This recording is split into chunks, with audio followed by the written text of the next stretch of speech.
great player, tons of athleticism.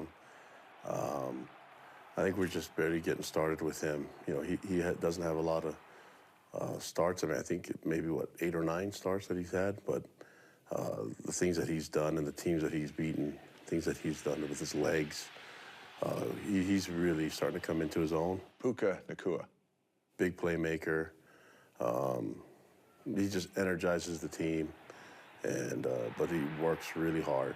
And so I don't think there's a lot of players that you have to tell to slow down in practice, but he's the one that we always have to remind to just take it easy a little bit. But he does everything 100 miles an hour, and that's just who he is. Whether it's a walkthrough or regular practice, he loves being on that field, and man, I love coaching him. Older brother Samson Nacua. Yeah, tons of energy. You never know. It's really hard because he hasn't been, till recently, he hasn't been 100% healthy, but you can't tell by the way that he wears that smile on his face, has tons of energy, and then it infects the whole team. So very contagious, and you know, just a lot of fun. He's a pleasure to coach, but very vocal, but he says the right things at the right times. Neo Pau. Oh man, he's overcome a lot of adversity, but just athletic-wise, smooth and deceiving, because a guy that big and that long shouldn't have those type of smooth moves and make people miss and tackles. And he's got great ball skills, but just a pleasure, just a great, humble guy off the field, and on the field is somewhat of a jerk, you know. I mean, he's just so confident, but it's just because he works so hard, and he deserves to all the glory that he's getting. Isaac Rex. Isaac Rex is probably one of the guys one of the tallest and biggest guys on the field, but very quiet, humble, and he's the ultimate teammate. Uriah Lautea. He's a beacon of light just for the team. That fumble he caused, that was among the nastiest hits of the year. Yeah, it's pretty violent. I think that's why they had to review it up above, and we can do with some more of those hits. I like it. Peyton Wilgar. Oh, this guy can do everything. He can do everything, and he's so confident, but tons of size, but he's just so physical and can run for his size. But the guy can play anything. It doesn't matter. I think if you let him try out for quarterback, he'll figure out a way to get it done. Malik Moore. Big playmaker. Hey, that interception at Utah State is still among the... Yeah, I just wish he'd put the ball away. You know, I think he's showing off how strong his hands are, but it's okay to just secure the interception right away. Ben Bywater, freshman, leads your team in tackles. Yeah, stud. He's had to overcome some injuries, and not just in college, but in high school, and that's made him stronger. And so anytime there's been any deficiency that you might see that he have physically, he fixes it and gets after it. He's a physical specimen now. Gunnar Romney. Gunnar Romney's big play waiting to happen. He can do a lot of things. He blocks really well, and sometimes that gets him in trouble and gets him hurt. But he also can come back and play even from injury. He faces adversity and just finds a way to get back in the games. He runs crisp routes, takes the attention away from others so that others can get open, and he does a lot of the dirty work in terms of what the receiver does. How about his older brother, Baylor Romney? Yeah, composure and poise, man. That guy's a great quarterback. We happen to have you know, a number of them here on our squad, and it's good to have him there. Even when he's not playing, he has an impact in the game.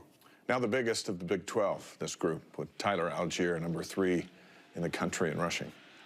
Just a humble young man. Just love seeing him get what he deserves. And, you know, we've probably worked him quite a bit this year and given him the ball, put him in some really tough spots. He just never complains about how sore he is. He just goes to work. And so, you know, we want great things for him. And I know he makes a lot of plays, but not a lot of people can do what he does on the football field. You're talking to a fan base right now that has watched your team win 18 of the last 21 games. 18 games since the start of last season. And you haven't been healthy all the time, and you've played big teams and you've played small teams. You beat Utah along the way. You joined the Big 12 Conference along the way. This is a renaissance period for BYU football. Do you feel it? feel really good about where it's going. I mean, I think we've been fortunate and blessed with so many wonderful things coming our way, and I've been fortunate to coach these young men that love what the school stands for and love who they represent, and I just love what they do on the field and off the field. So it's a great time, great moment, but I think you know, all the credit goes to the fans. I think whatever conference we've been in or what style of football we play or whoever the head coach is, this fan base has been amazing in reference to it's big time, you know. So that's the one thing that I think people can recognize, that our fans show up everywhere we play, regardless of the sport and regardless of the location, region in the country. They'll be there and they'll be loud. And it's just been a pleasure for me to be able to witness that in this position. You know, I got to be a player, and I'm the head coach here. And but before all that, I was a BYU fan too. So it's good to be a part of that Cougar Nation. How do you deal with the growing pressure of having to come up with new dance moves? Oh gosh, well, I have because you know that The Rock expects something new each week, and you've been able to a new twist, a new turn. Never said it would be good. I just said I'd give you all my effort, and so I'm gonna. That's all that matters. That I give effort. I think it didn't matter what I did out there. I think they'll appreciate the effort. That's all. I never said the quality would be great, but I'll try my best. But I'll do whatever I can to bring a smile to the face of our fans, especially The Rock. You played 6 P5s this year. You play 7 when you count USC. You've got a handful more next year. What are you learning in these games that is tipping your hand or giving you more insight as to what you need to do to prepare for joining the Big 12 and competing in 2 seasons? It's what we've been about since I got here. I've been really have the sense of urgency to learn as much as I can and get our team in a position where we can compete against this type of schedule, not knowing that we're going into the Big 12. This was back in 2016 that we knew that we'd be, the opportunity to play more P5s will be there in the years to come, and so we have to get our guys ready. Our culture is built on love and learn, so those are 2 things that you don't have a ceiling on. So there's always opportunities for us to learn and get better. Last year we had a lot of great success, you know, and I'll say goodbye to the 2nd draft pick overall and other draft picks and then other free agents that have made teams.